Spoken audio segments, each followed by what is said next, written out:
Welcome to the Center for Public Speaking's webinar, Beyond the Echo Chamber, How to Have Meaningful Conversations in a Fragmented World. My name is Daniel Gilman, and I want to thank you so much for tuning in. We've had more than 620 people register for today's really important conversation. We're so glad that you're here. I am the founder and director of the Center for Public Speaking, but just one of 11 coaches. We help professors, pastors, politicians, make a beautiful difference in the world through their voice, through their public speaking. In just the past year, we've coached more than 50 people in more than 20 countries around the world. And later today, I'll mention a gift we have for you where everyone who is registered for this webinar is welcome to have a free hour of one-on-one coaching with our coaches. We'd be thrilled to see you there. But we're so glad that you're here. I'm gonna invite the MC up in a minute, a dear friend and colleague of mine. But I just want to say also a quick thank you to today's speakers. They have, through their books and through their podcasts and public speaking, they've had such an impact on my life in the most profound, intimate ways.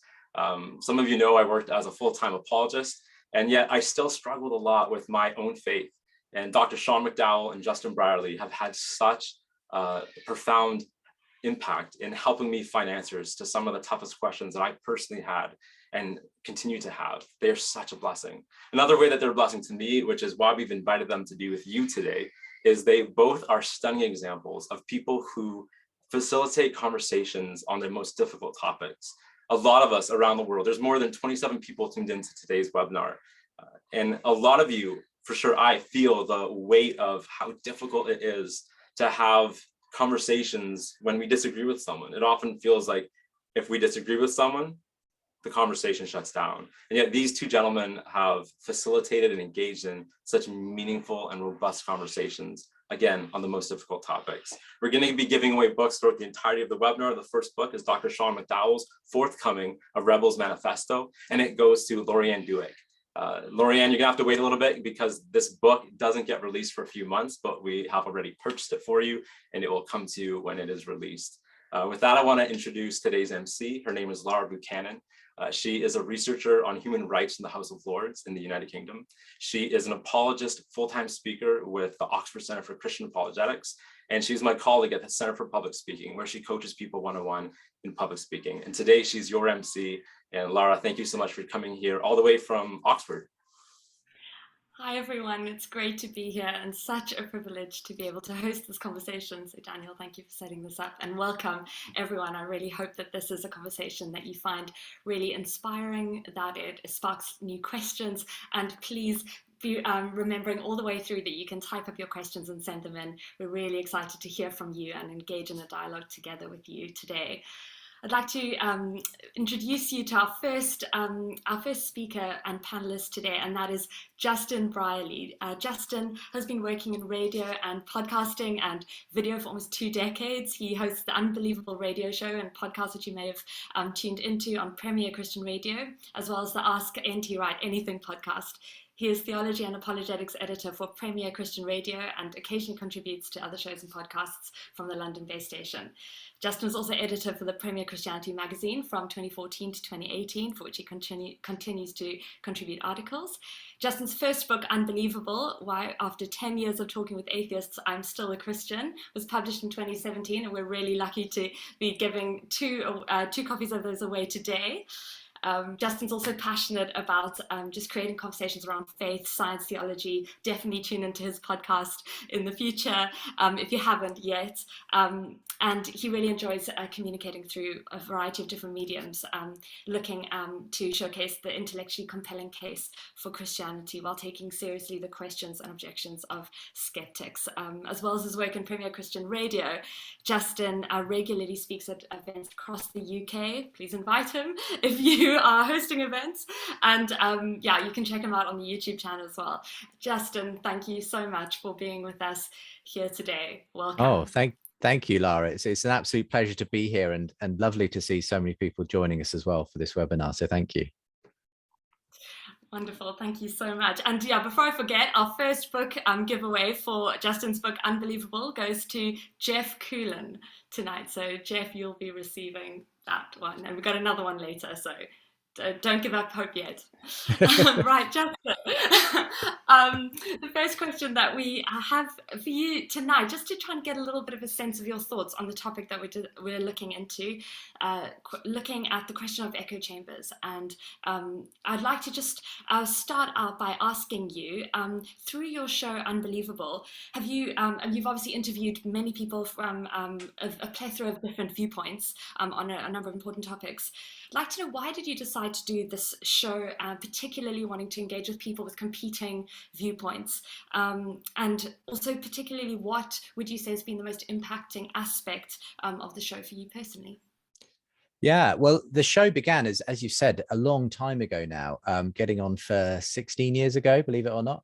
And it really started as a radio show before it became a podcast and started getting picked up by both Christians and non-Christians. But from its inception, it was always about bringing Christians and non-Christians together, because Premier Christian Radio, where I've been employed, as I say, for nearly 20 years now, believe it or not, has always, been a significant voice for Christians in the UK. So broadcasting, resourcing them, and so on. But I felt that what we weren't doing at the time I went to the boss and asked if I could start my own weekend show was actually modeling what conversations with our non-Christian friends and neighbors and family might look like. And so we decided to start this show. It was a bit of a punt because, it didn't go down brilliantly with everyone who was listening, the idea of bringing atheists and skeptics onto a Christian radio station to have these conversations. But actually, there were a lot of people who loved it, who thought that we need this. We can't exist in a kind of Christian bubble. And you can't, I know that you can in some parts of the world, you can almost exist in a Christian bubble, but you can't actually in the UK, as you'll know, Lara. You're surrounded by people who don't believe. And so you have to be ready, to do what the Bible asks us, to give an answer to anyone who asks you about the reason for the hope that you have. And that was really, why we started it. It was to help Christians to have answers, to be confident with their conversations, but also to just have the confidence to go out and actually just not see non-believers, atheists, skeptics as the enemy, but as people to be loved, people to be engaged with, people God loves, and people who, could actually be reached through these kinds of conversations. So that was kind of why I started the whole thing. It was in the hope of doing that. As it picked up, of course, when we moved into podcasting and then eventually into video, suddenly a whole load of non-Christians started listening as well. And that kind of changed the dynamic, because at that point, it wasn't just kind of being done for the Christian audience of the radio station. It was actually, I felt very much an obligation to try and be as fair as possible to both sides, because I knew that there were listeners from both sides tuning in via podcasts and so on. And that's been an amazing lesson for me. If there's anything that's come out of the whole thing that's been a real learning thing for me, it's been about how do you create a place where there's a genuine sense that people are being heard, valued. They're not simply being dismissed or brought in to simply, be strawmanned or slammed down, but where you genuinely get that kind of feeling that at the end of a conversation, there was a genuine meeting of minds, even if you didn't agree, that actually both people went away feeling like they got heard, and they actually have more respect for the other person because of the conversation that was had. So that's been one of the big learnings for me, is how to create that kind of an environment. Well, yeah, thank you so much. I think for many of us, that you've really set an example actually in how to do that, and it's been quite exciting. And I think particularly, as you said, in our world, Christians, in the UK, and I'm sure there are other places people are tuning in from, it's absolutely essential for us to be learning to have conversations in a way that is really where we're really learning from one another. But I think in particular your show feels maybe even increasingly important, given what we're seeing in social media, and we know, with the algorithms, that we know the way echo chambers are being created on social media. So in some ways, your show is, I think, taking on extra significance in that way. I'd love to hear your thoughts on the echo chamber that is Twitter and Facebook and Instagram and all these places that your show is kind of cutting across. What would you say? Could you share your thoughts on how you're seeing the echo chamber play out in the world, and particularly the Christian world? I think it's fascinating, because this phenomenon has really emerged in the course of the time that the show's been on air. And so in a sense, the purpose of the show has only become more pronounced as time has gone on, because, you know, we've got this ironic situation where, despite having this technological revolution in which you can pass information across the world in a heartbeat, nonetheless, it doesn't make people more open to other people's opinions. It actually, you know, it creates these silos, these algorithmic echo chambers and everything else, where people only hear back from the same opinions as they basically hold already. And so the show has always been about trying to kind of, as you say, cut across that and say, no, we're going to very purposefully bring two different perspectives together here, whether it be a Christian and atheist, someone of another faith, two Christians of simply different perspectives, different types of theology, and so on. And for me, that's really important, because I think, you know, I've only seen the value of that kind of engagement increase as we've seen this proliferation of, as you mentioned, these echo chambers in our culture. And there's even a temptation, there's always been a temptation actually for me to kind of go down the echo chamber route. You know, there is a sort of, you know, you can get the hits, you can get the rankings if you kind of give people what they want all the time. But that's never been the purpose of the show. I felt like, no, I've kind of steered against kind of going in a particular ideological direction and saying this is the only kind of voice you'll hear on the show. I try to include quite a wide variety, even of different Christians, because I think there's a value in that, actually. Even if, you know, I don't agree with all the Christian voices that are on the show, I think there's a value in hearing and just letting people make their own minds up, you know, be guided by the Spirit and their intellect to kind of make their own minds up. And, you know, and that's the grown-up way of doing things, I think, rather than kind of spoon feeding people only the opinions that they, you know, they already agree with. So that would be my take on it.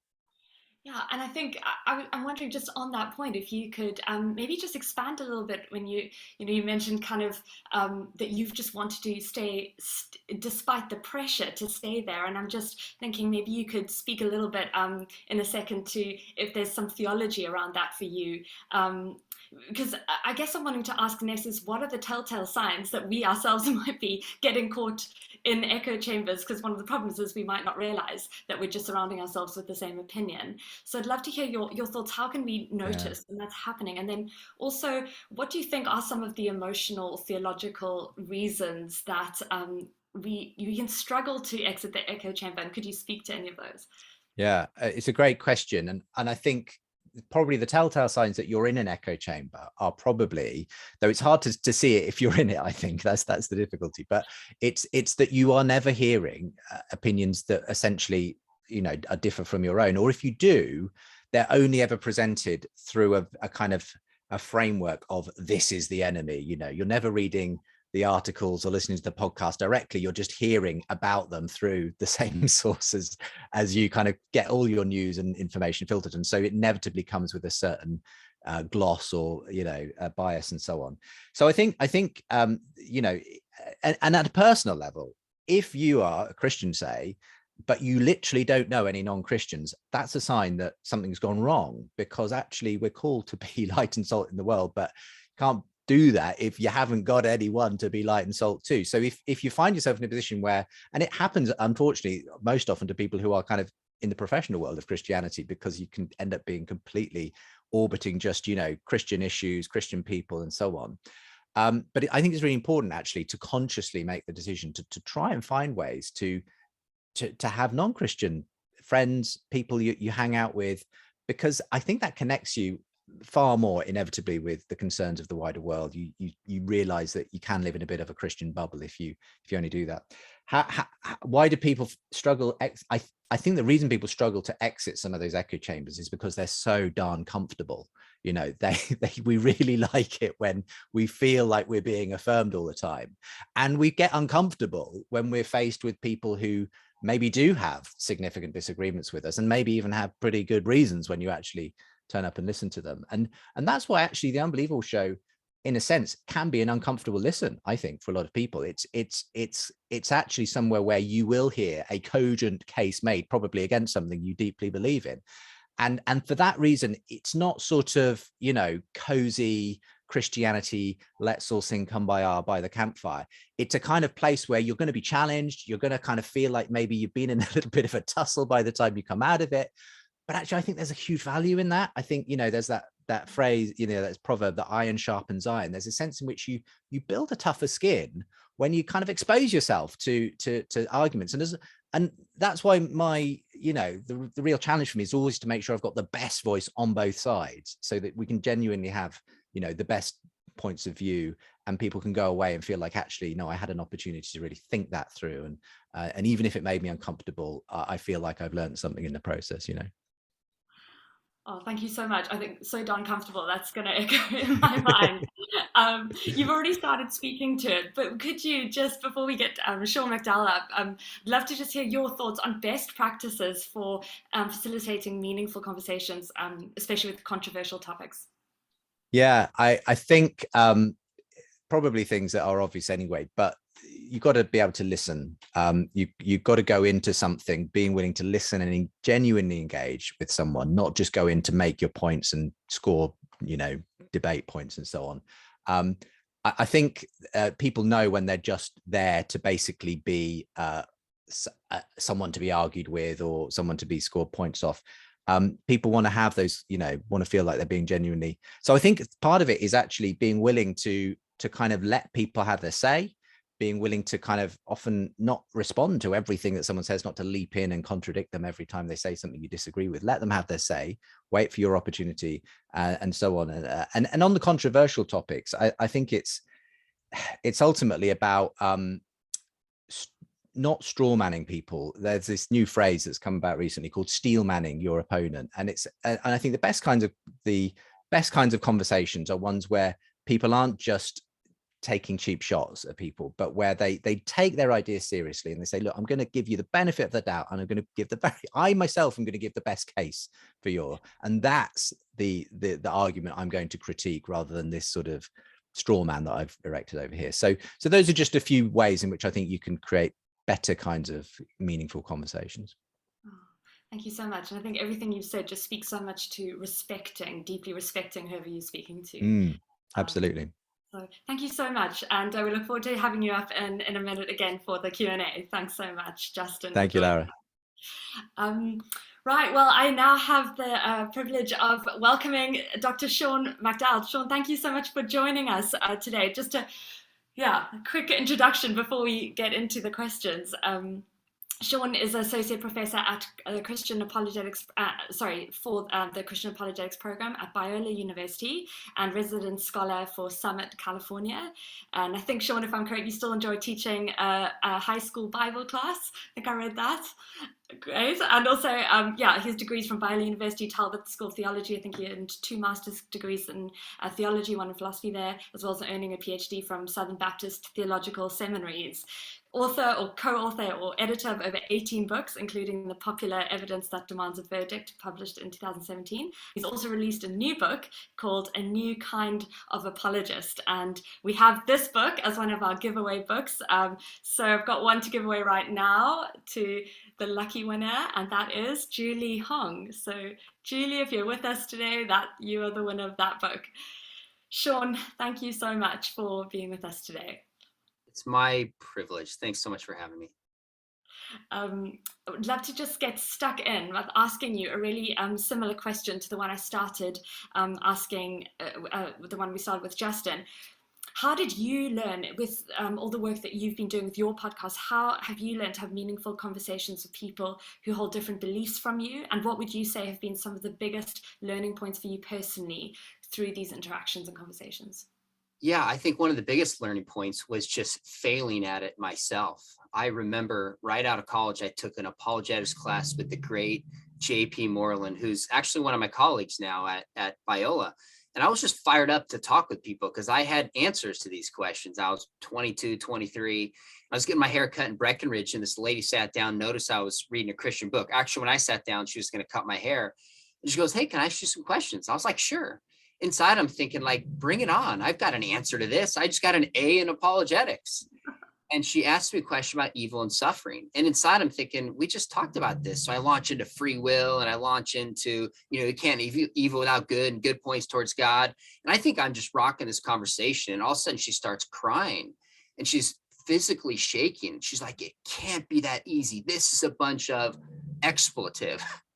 And I remember feeling bad. I gave her a big tip, changed the subject. I walked out to one of my friends and was like, "Hey, what's up with Miss Sensitive?"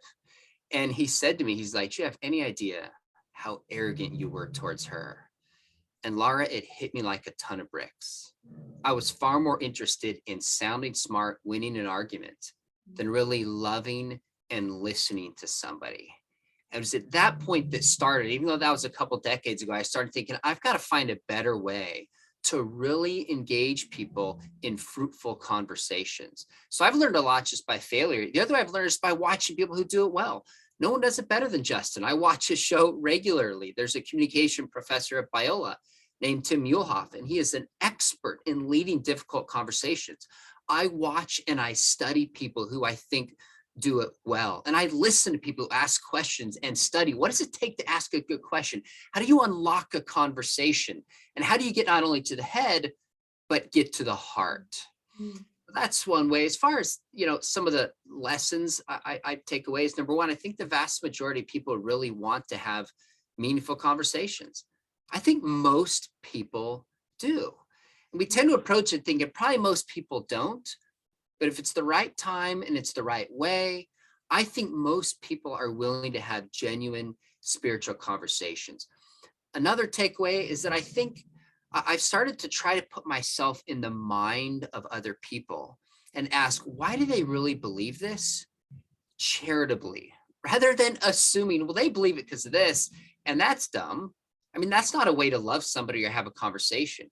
I really try to get into their mind and think, why do they believe this? And although I differ with people on worldview issues, a lot of people hold what they believe for reasonable reasons, given where they're coming from and given their worldview. And one last thing we can unpack is I actually think the success of a spiritual conversation is determined before the conversation takes place, especially if it's on like a podcast or on a YouTube channel. I select my guests very carefully. And I want to have people on my show who I think want to listen, who want to engage. And so there's a filtering process they often go through. I watch Justin's channel, and sometimes guests are coming on. I'm like, I'm curious how this is going to go, because this person tends to lead conversations towards debate more than discussion. And on his show, he should have both. But just, it's almost like selecting a jury. I've been told by detectives that you win a case in jury selection before it goes to trial. I think that's true with public conversations, choosing the right conversation partner before it even starts. Wow. Thank you so much for that tip. I think that's going to be really helpful for a lot of people. You mentioned, Sean, earlier, the importance of listening, and I'd love to get your thoughts on why is it that so many of us, thanks for telling us that story in the hairdresser. I think a lot of people can resonate. Why do we struggle to listen? Why is that such a common experience? If you could speak to that, and then also just suggest ways that we could learn to listen in a way that actually leaves the person feeling heard. Yeah, those are great questions. I think we struggle to listen for one reason is we have a stereotype of other people. We stereotype people at different political positions. We stereotype people on religious issues, and we stereotype them and already assume, yeah, I know why you believe that. And so we don't actually take the time to listen and to enter in. So we got to step outside of our stereotypes. I don't like it when somebody stereotypes me. So should I stereotype somebody else? Of course not. I think another reason it can be hard to listen is one of the things I do is I'll go to events and I put on these glasses and I role play an atheist, and I'll take questions from the audience and then I'll respond as an atheist might. And one of the things that happens is I discover very quickly that people, Christians, I've done this, I don't know, dozens, maybe hundreds of times, and Christians get defensive and they get angry probably about 20, 25 minutes in when I start pushing back. And I realize I'll ask them, I was like, why do we get so defensive? And typically pretty soon someone will realize, they'll say something like, it's because we don't know what we believe and why. Like if I don't really know what I believe about the scripture, about God, about a political issue, then I'm somewhat threatened by somebody who views an issue differently. Hence, I'm probably not going to be willing to listen because I don't have deep convictions in my own life. So part of becoming a better listener, you got to become curious, but you also got to know what you believe and why you believe it. It takes down some of that being threatened by somebody else. As far as becoming a better listener, I love this where it gets practical. Here's a principle my father taught me, and it's so simple yet profound. He said, it's more important to understand than to be understood. I mean, just think about that. It's more important to understand than to be understood. We naturally approach conversations. You need to understand me. But what if we approach it just with the mindset, I want to understand you? I think if we actually have that mindset, we will do the little practical things that you learn how to listen well, like eye contact and not doing this when somebody's talking. And, very simple thing is I'll often say to people, I'll say, okay, here's what I hear you saying. Did I get that correct before we move on? And if the person says yes, then they feel like, wow, you really care and you listen. Many times, Lars, as hard as I try to listen, somebody say, no, that's not what I meant. I'm like, good, because I was about to make the wrong point based on something you don't even believe. Those are some brilliant tips. Thank you so much, Sean. Hope everyone's writing these down. I've got one more question for you, and then I should love to come and just glean some more extra tips that you have, especially for social media engagement, which is obviously a tricky world. But before that, I'd love to just ask if you can share your what it is in your understanding of the Christian faith that's led you to want to engage with people outside of your own worldview. It's not always true that people, especially within a faith community, are doing that. And specifically, do you think the Bible actually encourages Christians to engage thoughtfully outside of the Christian worldview? Yeah, I think the Bible does. And a great example is found with Paul on Mars Hill in Acts chapter 17. Now, he goes in and he preaches a message to them. And that was part of what was expected and appropriate given that setting. But he starts off his message by pointing out that he recognizes that they're a religious bunch and they're religious people, that they're worshiping the unknown God. So clearly he had taken the time to listen, to understand, to observe, and then communicate with people in a way that was appropriate and expected in that culture. Then it says at the end, a few followed up and wanted to hear more. So Paul studied communication of his day. So I think let's look at the way people communicate today and use it effectively for the gospel. Now, two broader principles I think we should do this is really the great commandment: love God and love other people. Well, it was M. Scott Peck, the great psychologist, who famously wrote The People of the Lie, which was really interesting. And then he wrote The Road Less Traveled. And in that book, if I remember correctly, it was in that book, he said, the best way to love someone is to listen to them. In our crowded, angry, divisive, echo chamber culture, there's something powerful about Christians just saying, you know what? I just want to listen to you. I mean, sometimes I think, what if apologists had the reputation not of just wanting to debate and win an argument, but being listeners?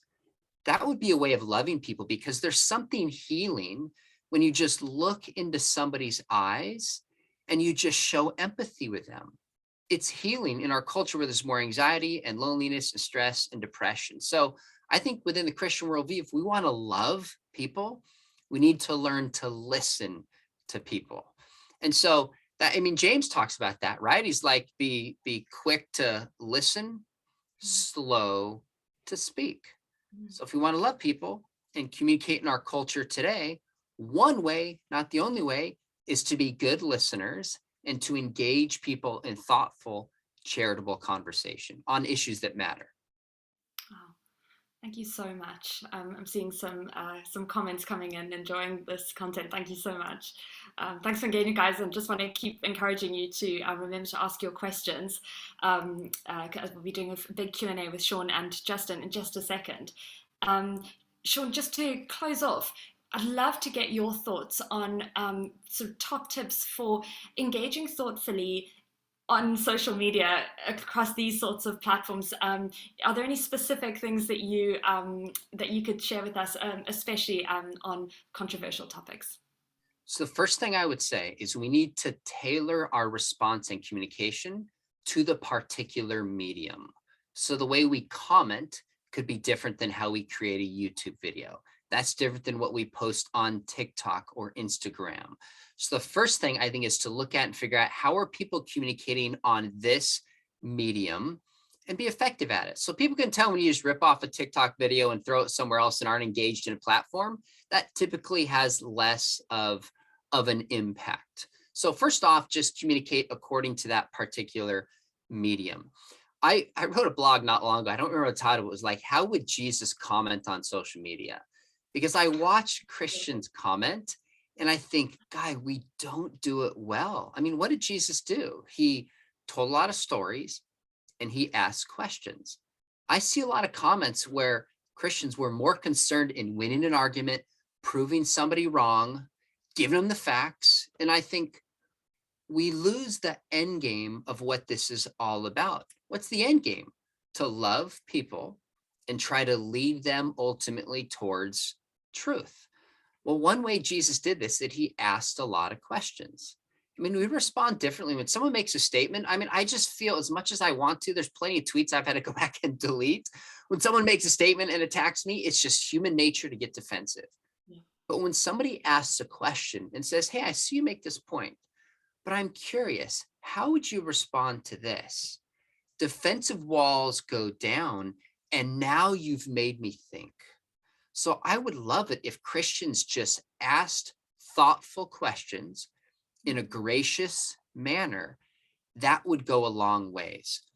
A second thing, now this shifts kind of like to YouTube for me and podcasts when I engage people with different viewpoints.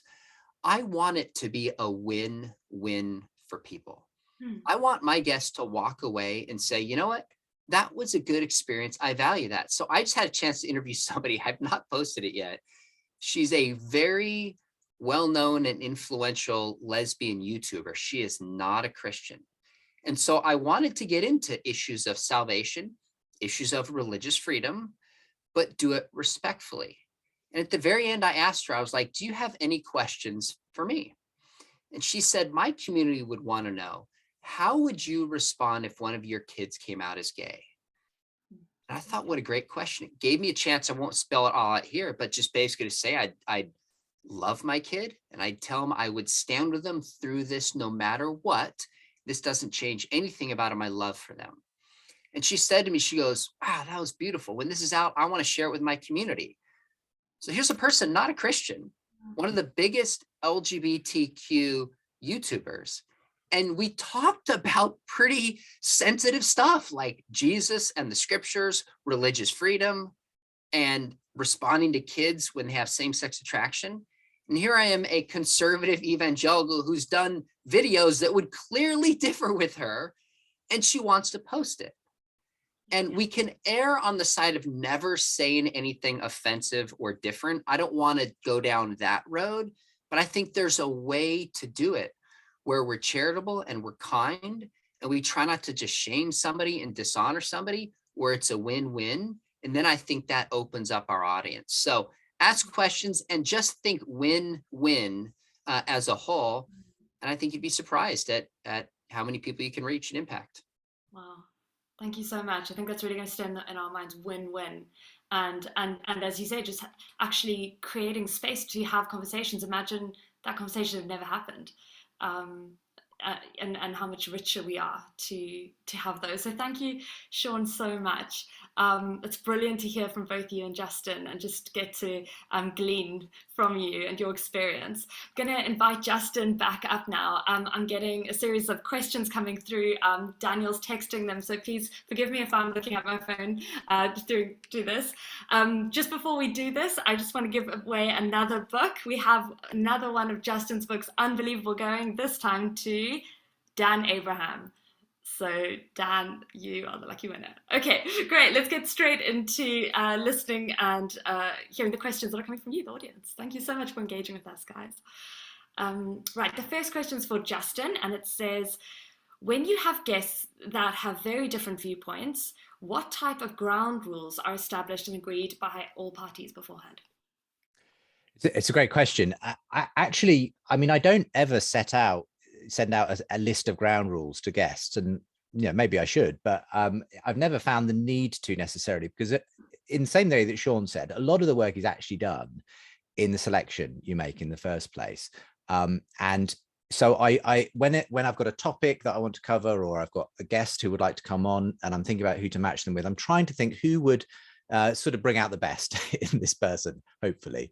Now that doesn't, inevitably some kinds of combinations are real knockabout debates, and you're going to have that sometimes, and there's a place for that as well. And that's when I might sort of, when I'm anticipating there's going to be a real conflict here, that I might sort of lay down, okay, we're going to take it like this, maybe sketch out that there will be equal time for people to make their case at the beginning, and then we're going to go into this Q&A format, and I will be aiming to give everyone equal time. That's very important, sort of from the point of view of just hosting a show, is making sure people feel like they've been given the opportunity to respond, haven't been cut off before they can make a genuine response to something. So all of that is quite important, to make sure people feel that they're being heard. And just to, I think it's, if things start to get heated, as they sometimes do, it's more my job than theirs, I find, to try and just angle things so that we kind of maybe take the heat out of it a bit, maybe make a slightly humorous comment, whatever it takes to just sort of just change direction a bit and maybe move the topic along. So I don't tend to kind of lay down too many rules in advance, and I make it very clear that this is a conversation where we're going to hear two different points of view, and ultimately, we're not probably going to agree by the end of it, but that we do this in, and I always use phrases like, it's always about generating, light rather than heat. That's what we're aiming for at the end of a conversation. And most of the time I find people actually, far more than when they're online, when they're face to face, or even just over a Zoom call, they're more respectful to each other. Having the anonymity of the keyboard and everything like that, that tends to bring out the worst in people, when it's kind of, you don't really know or see the person you're interacting with. I find whenever you get people together, it always tends to work better in that way. Oh, this really speaks to what we're talking about today. Thank you. Okay, second question. What are both of your favorite social media platforms, and why? Do you want to go first, Sean? Sure. I would say a couple. I thoroughly enjoy YouTube. I didn't at first. It's a lot of work, but people choose different angles. Like, some people do short videos, some people do medium length videos. I decided to do longer videos because I want to give substance and really train people. And I've just found it's amazing how many people around the world will watch and appreciate. So it almost feels like I get a chance to just mentor people, different stages of their life. A ton of non-Christians now watch it, which just humbles me. I get emails. I mean, just in the past week, an atheist emailed me, a trans female emailed me who's not a Christian, said, I watch your show. So I thoroughly enjoy YouTube. I love and hate Twitter. Sometimes it brings the worst out in everybody, and it is an echo chamber, and it's not representative of reality, but I do like it as a resource. Daily, I'm sending out articles and links. I think it's a good way to communicate if you don't get caught up time-wise and emotionally with some of the debates that happen there. And I like TikTok too, believe it or not. My son was like, if you want to reach my generation, do TikTok. So I throw it on TikTok and do some fun stuff there too. Little dance.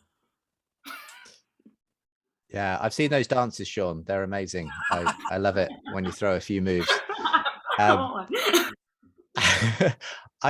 would echo that, because I kind of, like you, Sean, got persuaded to get into TikTok by my teenage son, who, by the way, is way bigger than I am on TikTok. He's got like 1.7 million followers. It's completely ridiculous. Wow.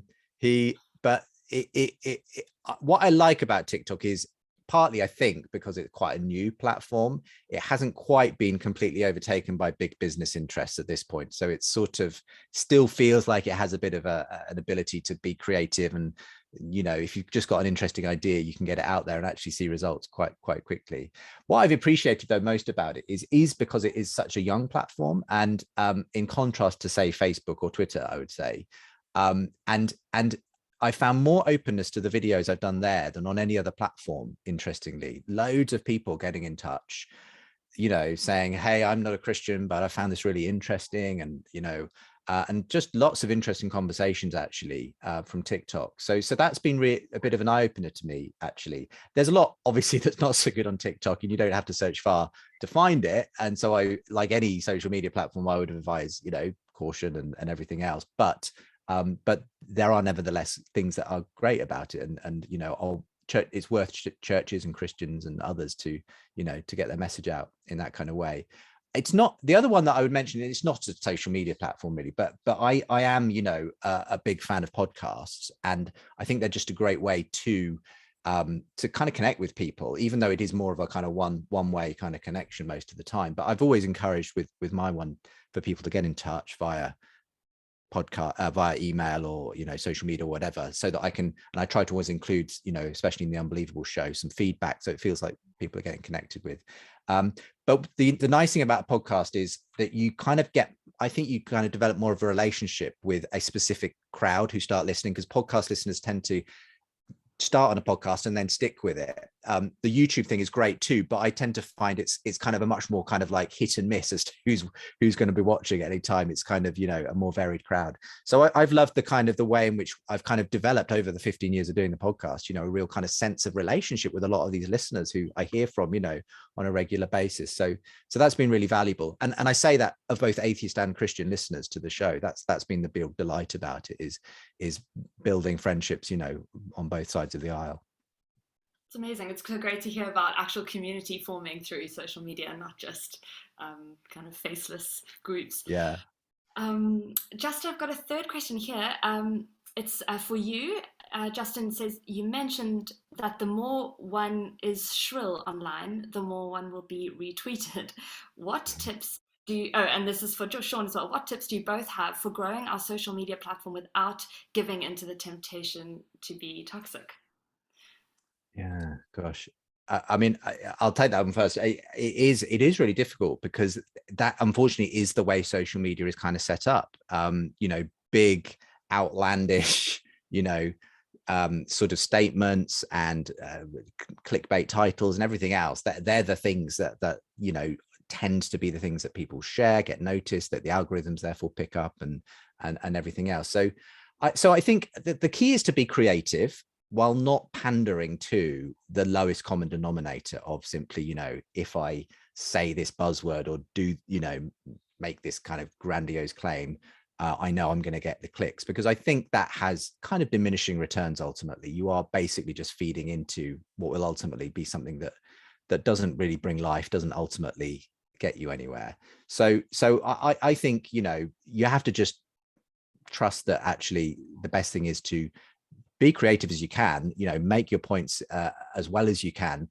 But, we are called, that's ultimately, that is our Christian responsibility, to do it with grace and reverence, to do it with respect. And if you're not doing that in the way you present your online material, then no matter how many clicks or views or downloads you get, ultimately, I don't think that's what Jesus is really going to be looking at, in the end, as to what the measure of your success was. So I think you just sometimes have to make the hard decision not to go that route, I started my YouTube channel in 2010, but had almost no strategy until about 2020. And then I had a huge Christian YouTuber say to me, they're like, Sean, I suspect that you want to take this charitable, gracious, conversational approach. It doesn't really work on YouTube. You've got to find a way to be edgy and catchy. And I remember thinking, I just don't know. Well, it's not all a numbers game, but I'm almost at 100,000 subscribers after 2 years. And I only mention that because it confirmed to me that that's not the only way to have an impact on YouTube, is being just shocking and alarming. Now, could I have a much bigger channel if I did more shocking and alarming things? No question about it. It might be 2, 3, 4, 5 times. People like drama. They click on that. But for me, when it's all said and done, it's kind of a question of integrity for me.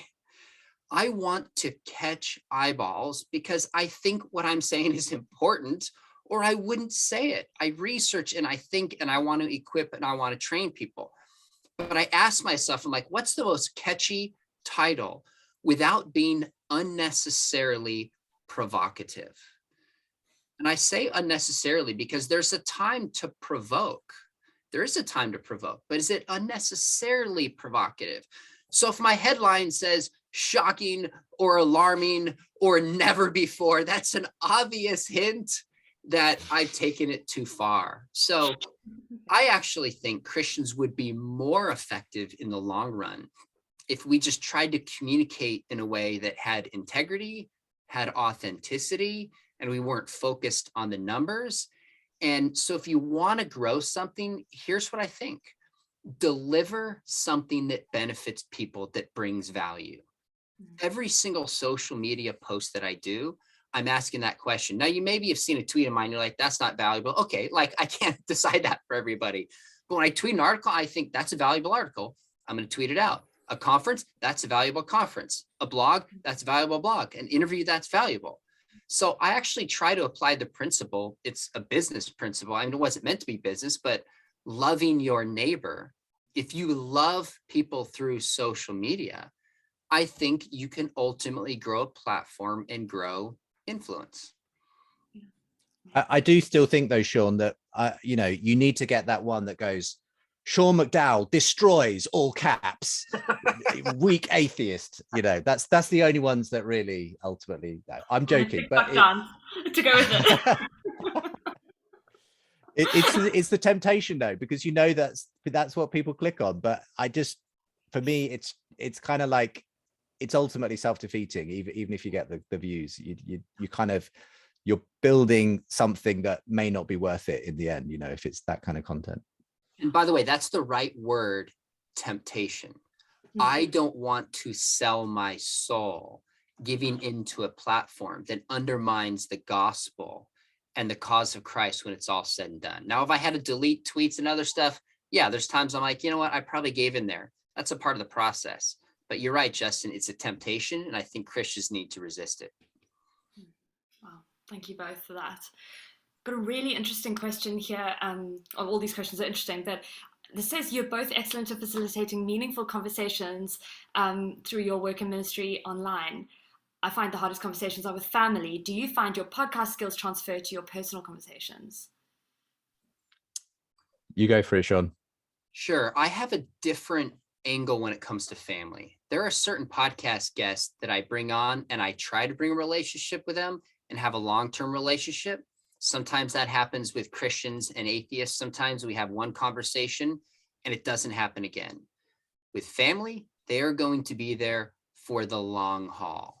So I try to think of, how do I build a relationship and love them? So when they see Sean come, and it's not like, great, we're going to talk about gun control and abortion or the environment or the gospel. Like, I want them to think Sean's going to love and care for me. And yet I also want them to know when they have spiritual questions, maybe they would come to me. And, you know, there's a number of non-believers on my wife's side of the family. And I'm so blessed to have people who just see the world differently than I do in my life. And the first thing is I just focus on that relationship. If they never come to believe in Jesus, I'm going to still love them. But I just look for opportunities that are natural and strategic to try to have spiritual conversations if they're open. So yes, as a whole, but there's some different dynamics with family as well. Yeah. And I'd echo all of that, what Sean's just said there, because inevitably it's very different when you're hosting a podcast or a video show or whatever. You've brought maybe someone on or two people on for a very specific reason. They know why they're there to discuss the topic that you've put on the table, and that's fine. It's kind of, in a way, that makes my job fairly easy. We know what we're here for and so on. It's a very different dynamic when you're just talking those much more natural family or social occasions, when you're going to have people of different, you know, opinions on things. And it might be, you know, Christians and atheists, religious issues. It might be politics. It might be some other divisive issue. And in my experience, you know, what I would say in that is I think that the moderator skills, if you like, help to some extent. I think I kind of sometimes turn into, especially if I've got two people in a conversation and they're kind of going at it on a social way, I'll kind of tend to naturally become well, that's a good point, but yes, I see what you're saying there. But ultimately it is, I think, about exactly as Sean said, not kind of expecting necessarily to get to the resolution of anything in one conversation, and not, especially when it comes to my non-Christian friends and family, not trying to turn every conversation into that conversation, because you immediately become the person who's kind of never shuts up about that one thing, but finding those moments when it does make sense.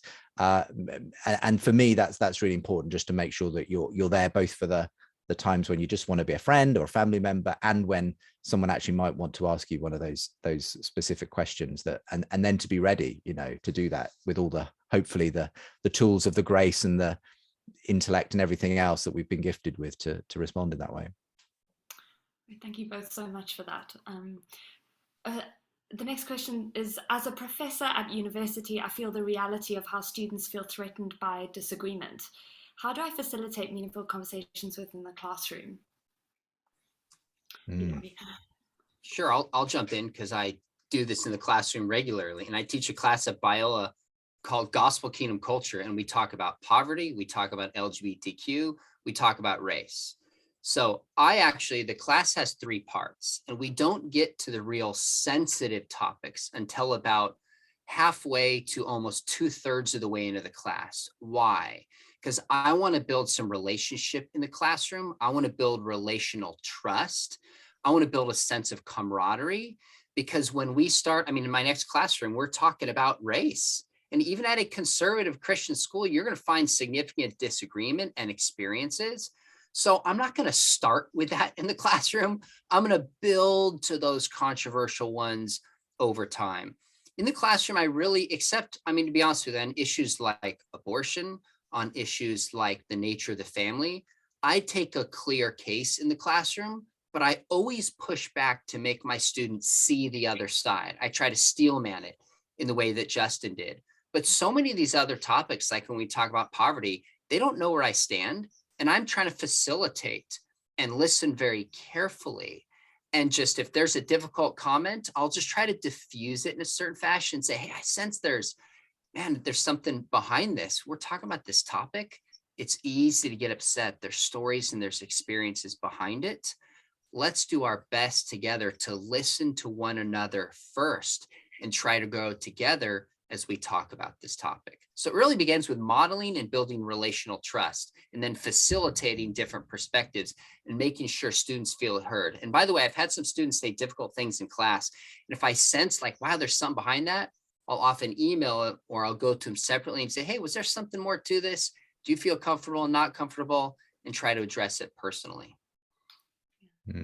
Yeah, I wouldn't have a lot to add to that, because Sean has a lot more experience in that kind of field than I do. I am aware, I suppose, that the question is also coming from the point of view that in certain secular university settings, it's more difficult to have, open conversations where people aren't going to take offense necessarily if you take a different view to the prevailing kind of orthodoxy on some particular issue. And I can only say in that situation that from a Christian perspective, I think it's about not treating people like for like. It's not about, if you feel like you're the victim of cancel culture, the correct response is not necessarily to blast them because of this thing and to kind of start some kind of movement. It's about finding ways to graciously engage with that, even if you do feel your voice is being suppressed in some way, that to find the ways in which you can open up a kind of a channel of dialogue with people who may take a very different approach to you. Always for me, the key is to kind of keep that 1 Peter 3:15 principle at the forefront, which is do it with gentleness and respect. And at the moment you find yourself just basically fighting using the same tools, if it were, of kind of rage, outrage, cancellation or whatever, then you've kind of already lost, because that so for me, I'm not saying that provides any easy answers on this. It is the trickiest subject at the moment, how to have those kinds of conversations on campus and so on. But we can't forget the Christian principles that have got to inform the way we go about doing that. Yeah, absolutely. And I just want to say thank you both to both of you so much. I think there have been so many helpful threads coming through, but one of the strongest ones for me has just been that care and love and respect for the person you're talking to, just really interested in what they have to say. That just come through in every one of your answers. I just want to thank you for sharing that with us. Justin, I've got a question very quickly here. So someone's asked, are there any upcoming interviews that you're most looking forward to? They want to know. Ooh, well. Well, for your ears only, because I'm recording it only a couple of hours after this this webinar. I've got the great privilege of bringing together Richard Dawkins and Francis Collins. This is going to be actually the first in our new season of the Big Conversation, which is a kind of special version of Unbelievable on video, podcast, and elsewhere. So it won't air for a couple of months yet, but if you're the praying sort, please pray for me, because in about 2 hours' time, I'm going to be sitting down in a similar way to this with two of the world's best known scientists, but also someone who is the world's best known atheist. And Francis Collins is, of course, well known for his Christian faith as well. And we'll be debating, I think we've called it biology, belief, and COVID. So yeah, that's one I'm looking forward to, and it's happening imminently.